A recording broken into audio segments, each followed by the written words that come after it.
that water carefully out the front, seeing how dark it is and how many white caps there are and how many wind lanes, to see there's sometimes a sharp edge where it will be a very strong wind hits you all of a sudden. Today it looks like a gradual increase at this stage, but we keep our eye on it all the time.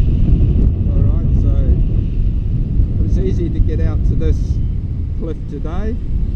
Now with this wind strength, I'm going to stay in front of the cliff because I don't want to have to use speed bar and be pushing forward trying to get in front of that cliff if the wind is strong without any lift.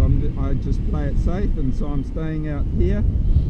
I'm further in front of where the best lift is. I'm over the sand, whereas the best lift is just up above in front of those little cliffs. But because I've got so much height and I don't want to get any higher, I'm staying out the front.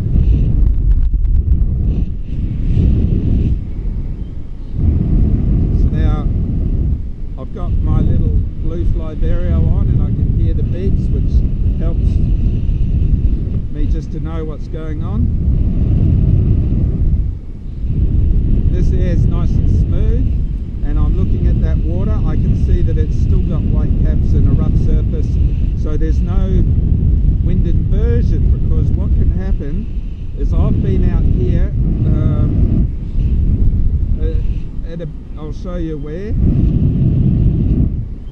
So I've been flying out over this cliff here, and I've come out here, and you can hear it going down now, and at about this location here, all of a sudden the glider just fell out of the air.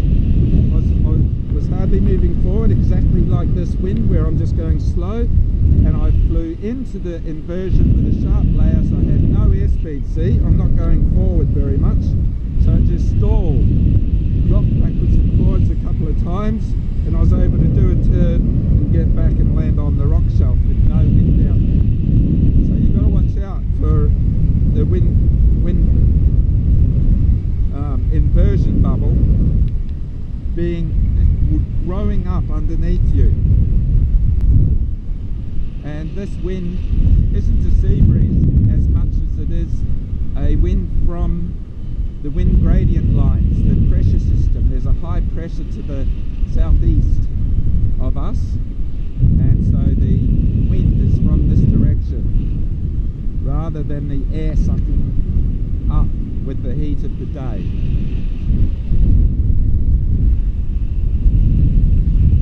So now we might talk about where I'm going to land and how to do a spot landing. I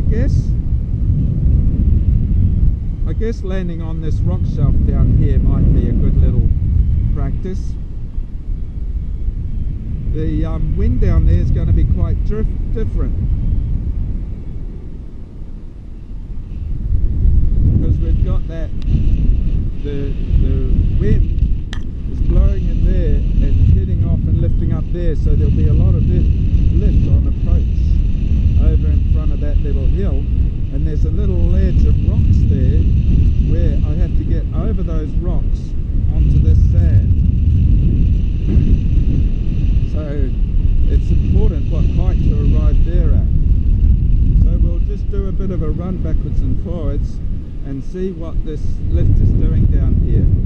So an easy way to lose a bit of height is with some steep turns,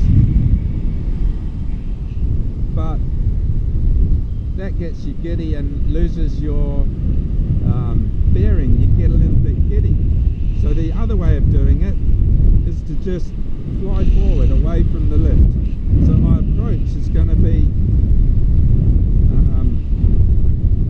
from low down along in front of this little cliff and onto that sand. We're still getting lift, so I've got to go further forward and plan where I'm going to turn back. Look at that cliff there to see how much I'm sinking, which is not very much, but it gives me an exact height above the ground. Right, I'm going to do a little practice run now. So this is going to do a little run without actually landing, just to see how it's going to look. So I'm going to come in here. I'm going to encounter a headwind here and some turbulence coming around that edge there,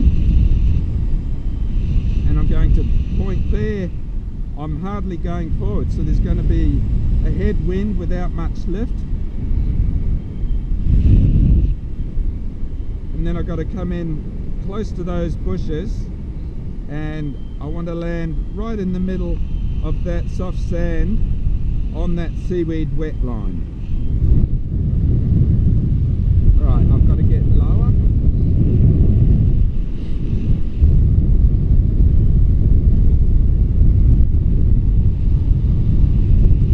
So I don't have to go all the way down on my first approach.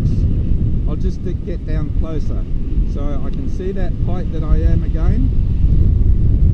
Still lots of lift here, and with this wind strength I'll get a bit of turbulence now coming off of the water.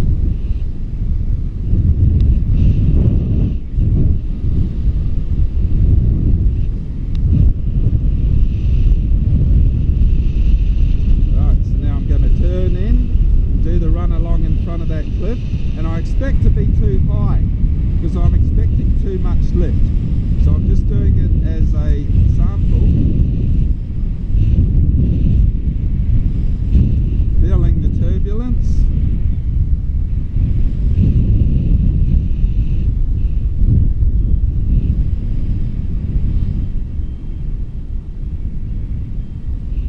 So that's the line I'm planning to take, but I'm going to be lower down and it's going to be more turbulent, and then land on that sand just there. So I'm still going up because this wind's so strong. Right, so I do a sharper turn here now, which sends me down lower, and I can do a hook turn back into that wind.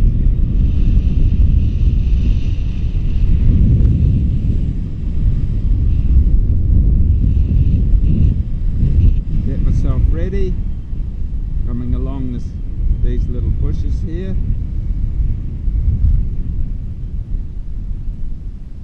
And so I landed short, but the wind down here is nice and calm. Look, I'm not getting blown away. So there's no problem there at all. Hardly enough wind to hold my glider up, see? So it's completely calm down here. Those bushes are not moving, and yet I had a decent 15 knots plus up there. So this is one of those days. There are whitecaps and wind lanes out there. It's westerly inland, decent number of whitecaps out the back there, but calm in here, and these trees are only moving very lightly. But at this stage there's a light onshore breeze at the magic bowl here, and that may drop off as the bubble gets bigger, but at this point, if I can get out to the convergence where that sea breeze is, then I can get up. Now walking along the track to launch, these trees are not moving, the bubble is in effect, just a light wisp of breeze here. Now approaching launch, the trees behind launch have a easterly breeze, so at least it's not backwinded, and the leaves all the way down to the grass on the ground are moving, so it's launchable. Now standing on launch on the 14th of September 2018 at 11:50 AM, there's a light breeze up the face and the leaves are moving. It's not very strong though. Those leaves are moving. I can feel a good little breeze, so it's definitely launchable. Out there we can see whitecaps, and strong whitecaps out about 500 meters. We've got a bubble in here where this is light air. Those trees in that bowl are fairly calm, so if we go that way we're probably just going to be landing down there. These leaves are not moving much, so I don't expect to be able to stay up at this point, but you never know, sometimes you can get up early. But I think we've left it too late and the bubble has grown a bit much, but it goes up and down, so I'll get my gear ready and have another look. So there's the sea eagle straight out there showing us where the convergence, well, not really convergence, it's the sea breeze getting blown up over the inversion bubble.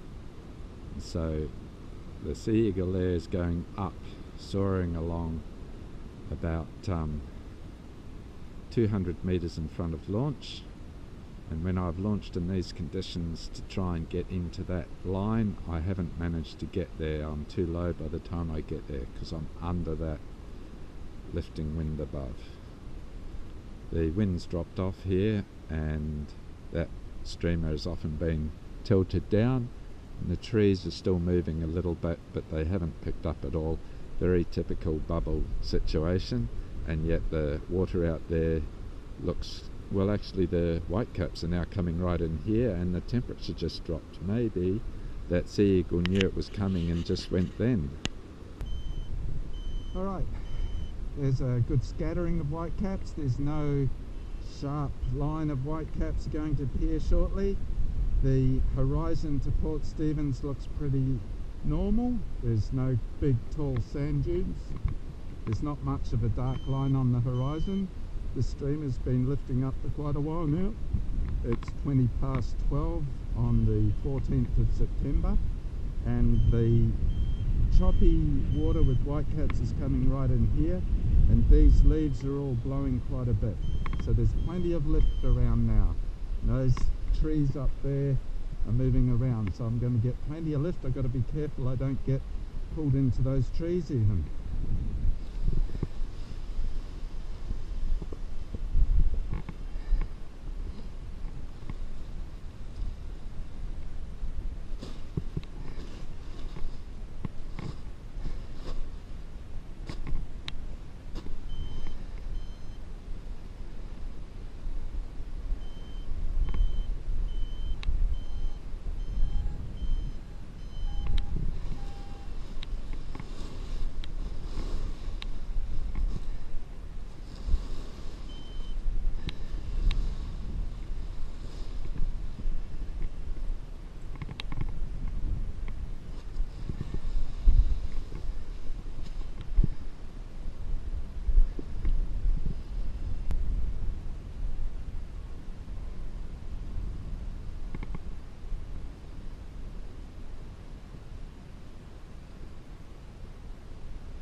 Left straight after launch because this wind is coming from the left side, and around that left point there gave me that first little bit of lift I needed in this possible bubble situation if I'd gone right first.